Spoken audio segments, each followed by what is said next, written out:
بسم اللہ الرحمن الرحیم۔ آزمائش ہمیشہ رہتی ہے نہ، یہ مرحلہ مستقل ہے۔ وہ جو عادل ہے وہی کفیل بھی ہے۔ وہ جو دور لگ رہا ہے تمہیں وہ تمہارے قریب بھی ہے۔ وہ مانگی ہوئی کوئی دعا رد نہیں کرتا۔ وہ تہجد کے سجدوں کو کبھی ضائع نہیں کرتا۔ اور وہ جانتا ہے کہ میرا بندہ جب تھک جاتا ہے تو روتا ہے۔ یہ دنیا والے اس کو رلا دیتے ہیں۔ وہ پھر یہ نہیں دیکھتا کہ اس کا ماضی کیسا تھا یا اس کے اعمال کیسے تھے۔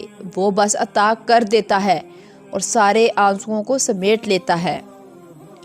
غم کا کوئی رنگ نہیں ہوتا، کوئی شکل نہیں ہوتی، اس کے رنگ میں اپنا ہی رنگ شامل ہوتا ہے۔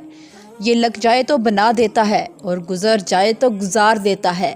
بس جسے اپنے رب کے لیے سہنا آ جائے، رب اسے اپنے لیے خالص کر لیتا ہے۔ تکلیف میں بہت رو لینے کے بعد درد جب اس مقام پہ آ جائے کہ آنسو تھم جائیں، تو وہاں سے مضبوطی کا سفر شروع ہو جاتا ہے۔ پھر کسی خوشی سے کسی غم سے کوئی فرق نہیں پڑتا، اور کچھ باتیں صرف اللہ کے سوا کسی کو سمجھ نہیں آتی، کیونکہ کچھ دکھ صرف اللہ کو سنانے والے ہوتے ہیں۔ وہ تمہاری ہر دعا، ہر تڑپ سے واقف ہے۔ تمہارا تہجد میں بہایا ہوا ایک ایک آنسو اس کی بارگاہ میں بہت قیمتی ہے۔ اور صبر رکھو، ایک دن اللہ کی مدد ایسے وسیلے سے تم تک پہنچے گی کہ تمہیں معجزوں کے ہونے کا یقین ہو جائے گا انشاءاللہ۔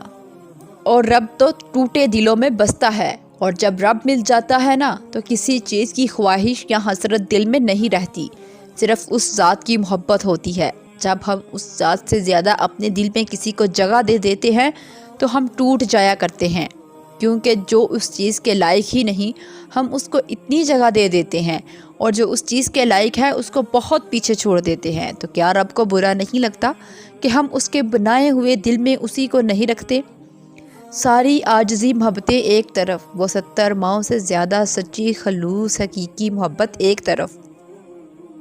اور جس کو علم ہو جائے کہ اللہ بڑے غور سے سنتا ہے تو پھر وہ اپنی کہانی کسی اور کو نہیں سناتا۔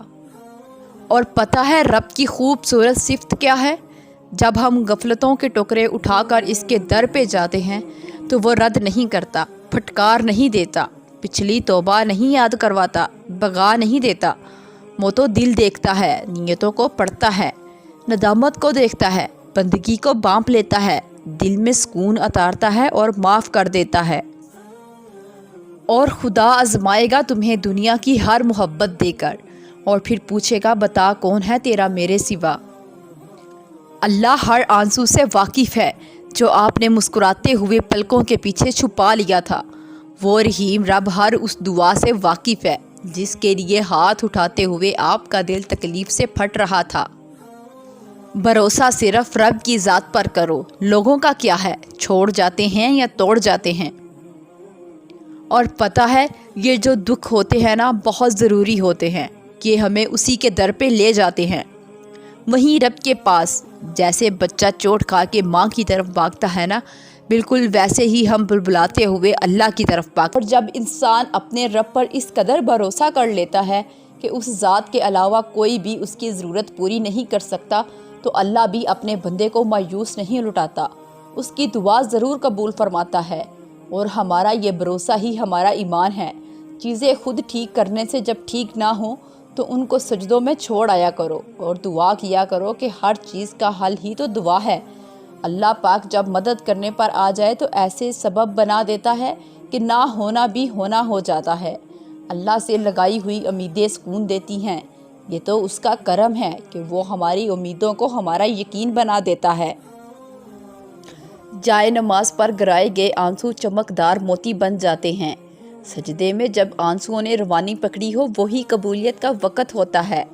صبر کی جہاں آخری حد ہو وہیں سے کن کا مرحلہ شروع ہوتا ہے۔ اللہ تو رکھ لیتا ہے تمہارے آنسوؤں کو سنبھال کر۔ تمہارے پلکوں کو گیلا کرتے آنسوؤں پر وہ تمہاری دعاؤں کی قبولیت پر مان جاتا ہے۔ تمہاری طاقت سے زیادہ آزماتا نہیں ہے وہ تمہیں، بہتر وقت پر دعاؤں کا جواب دیتا ہے۔ یہ دیر تو تمہاری اپنی دعاؤں کو تمہارے حق میں بہتر بنانے کے لیے ہے۔ تھکو نہیں، مانگتے رہو۔ سجدے میں اللہ کو لگائی ہوئی ایک پکار اللہ کو راضی کرنے کے لیے کافی ہے۔